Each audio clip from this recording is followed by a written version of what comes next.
Hello, Aaron Ra. Hello, Brat.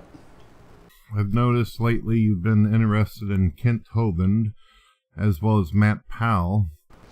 Well, I wouldn't say interested necessarily, but I have sincerely enjoyed listing their claims and showing how they're not only false, but intentionally misleading misrepresentations. I was curious. You ever heard of this guy before? George Carlin. One of my favorite comedians of the past. Now that he's passed away, I have to watch Bill Burr. I miss George. I really do. Good stuff. I've been a fan of George Carlin since the 70s. I was dating a Christian woman when his special You Are All Diseased first aired on HBO. And she knew I wasn't a religious pretender, and I knew she wouldn't be reasoned with, so we both knew that relationship wasn't going anywhere. But we'd just come home from a restaurant and turned on the TV in time to hear Carlin describe religion as the all-time champion of false promises and exaggerated claims in the bullshit department. Truer words were never spoken. It was the first time I'd ever heard an atheist bashing religious nonsense in mainstream media, an event long overdue. And as we watched him, it was fun watching her, too, squirming uncomfortably out of the corner of my eye. Great stuff. But I have to wonder why you like him, though. You recognize this? No. Never seen it. This is called Eternal and Dying Love, The Second Coming. And you will notice that it says written by Brett Keane. This is actually my second book that I've written out of quite a few. That's right. Don't know if you knew that.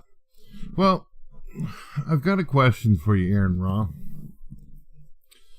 I'm going to be handing you some rope with a noose on it, and we're going to see if you're going to be able to do something positive with it or if you're going to hang yourself.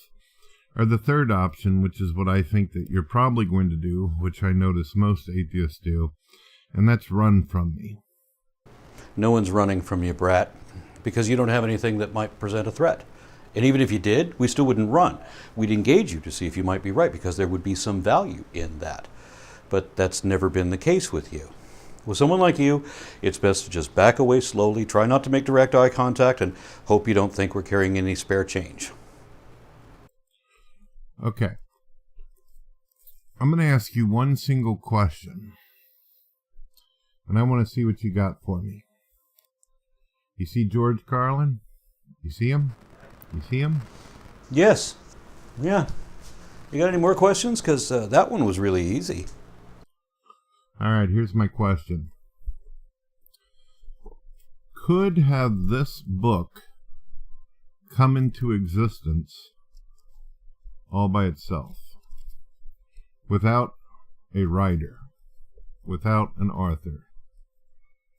Is it possible that this book, let's see how many pages we got here.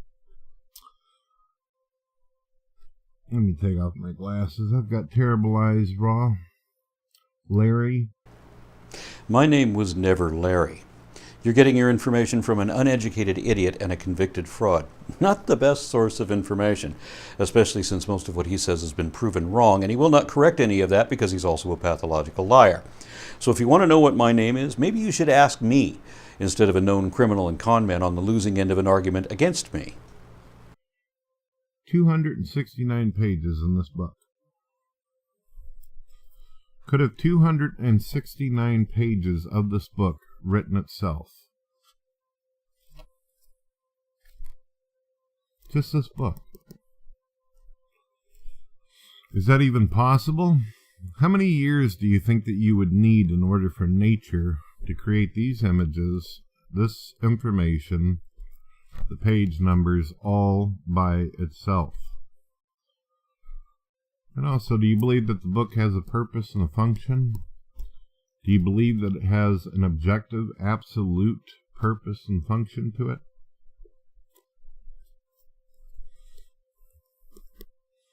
All right, Aaron Ra, go ahead and answer my question on that.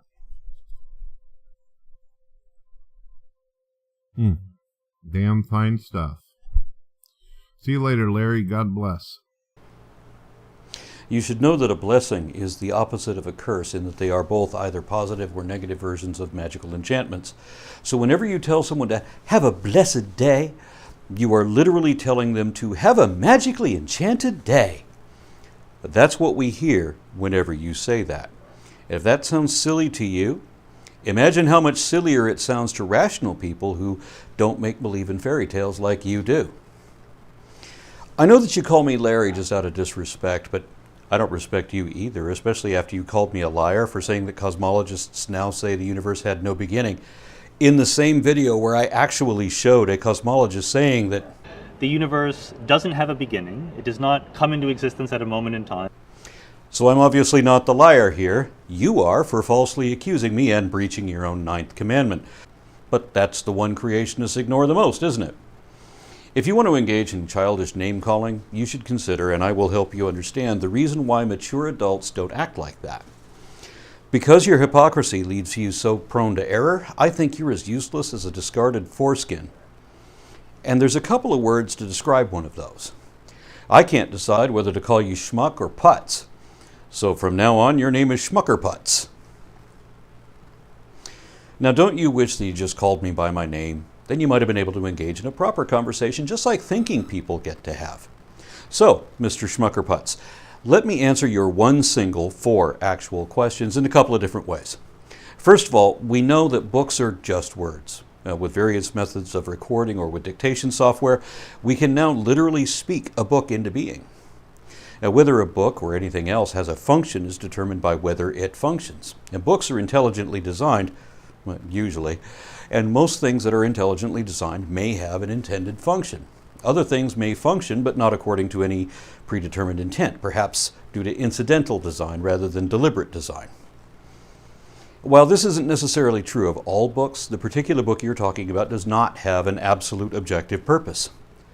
It does have an objective in the sense that it has a purpose. Carlin wants you to laugh. But it's a subjective objective because it's only reflecting the personal opinions and perspectives of the author, and it's relative to other things too, so it's not absolute either.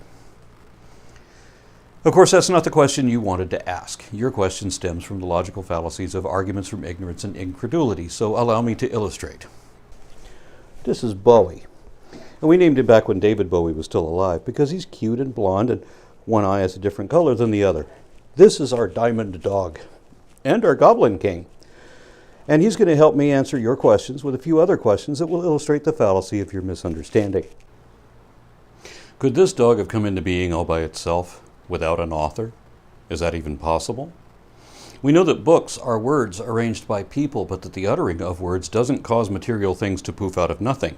Magical incantations like that only work in fictional fantasy stories, never in real life. Dogs, like all other life forms, are born from parents, and right from the moment of genetic recombination, they really do effectively write themselves. Now, Bowie is a mix between a dachshund and a corgi, and this blend is called a dorgi, which is just as ridiculous as he is. Does Bowie have an absolute objective purpose? I don't expect to get an answer from you because I think the answer is obviously not. Look at him. So he's a crossbreed. But where did the parents come from? Because they're not all crossbreeds. We move from general to specific. So once we derive hounds out of wolves, we further derive bloodhounds and then basset hounds, and eventually we derive a breed called dachshund. How many years did that take? 10 to 20,000, maybe more. So where do we get the wolves from? They stem from a higher category of dogs that even a 5-year-old would recognize as dogs, even though they include a number of different species that can no longer interbreed. Meaning that although they're the same kind of animal in a taxonomic sense, they're all canids, they're no longer interfertile and can't intermingle to all bring forth after their own kind. So they're different species and not the same kind in a biblical sense. Of course, the people who wrote the Bible didn't explain what a kind is because they didn't know what they were talking about. Nor do you. I do, so I'll explain. Every individual in every population has its own unique mutations. Humans average over 128 mutations per zygote right from the point of conception. And these are usually, though not always, overwhelmed and thus repressed or eliminated in subsequent generations by recombination with the dominant genome. But when one population divides into 2 or more isolated groups, These unique mutations continue to build up so that very soon we can tell differences to distinguish between them, to know whether some lone wanderer came from this group or from that one. Look at the differences in the skulls of some distinct breeds of dogs and answer two questions. If they've developed this much distinction in only a few thousand years or so, how much more could they have changed in a few million years? And why are there more and greater differences within this one species than there are between them and other species, genera, or even families in the order Carnivora? Because just the dog side of that family tree includes a lot more than just dogs. There's also weasels and other things that are awfully close to but not quite dogs, including proto-dogs as well as polecats and things that look like cat dogs. And it's the same when you go to the cat side of the carnivore family tree, where there are meerkats and bearcats and hyenas that look an awful lot like dogs. Then if we look into the fossil record, we see that hyenas are just oversized civets, and there are nimravids that are almost but not quite cats. And there are also weasel dogs and epic bone crusher dogs, as well as bears and bear dogs, and what's the difference between them anyway? The ancestor of bears and dogs 18 to 20 million years ago looked a bit like a wolverine, in that it walked on its whole foot, and it had a long tail. Lose the tail and it becomes a bear. If instead another descendant subset runs on its tippy toes to go extra fast, then they become the high-speed endurance runners that we call dogs. Neither is all that great a change to occur in a few million years, and either one could begin with a single birth defect. And if one early subset of bears, immediately after having lost their tails, starts to develop webbed flippers after many generations of living in the water, we'll eventually call them seals, even though they still look like dogs and even bark like dogs, because dogs and bears and seals are all evidently pretty closely related. Because if we do a whole genome sequence comparison of all these animals, we'll see that it doesn't just look that way. That's evidently what actually happened. It proves that they definitely are related. They don't any of them have any objective, absolute purpose, and obviously none of them were deliberately designed with any predetermined function, nor could anyone have designed them, as gods and magic are both fantasies, neither evident nor possible. Nor is it possible that any of these animals were created. But we know that all of them could naturally evolve, and we know that they absolutely did evolve.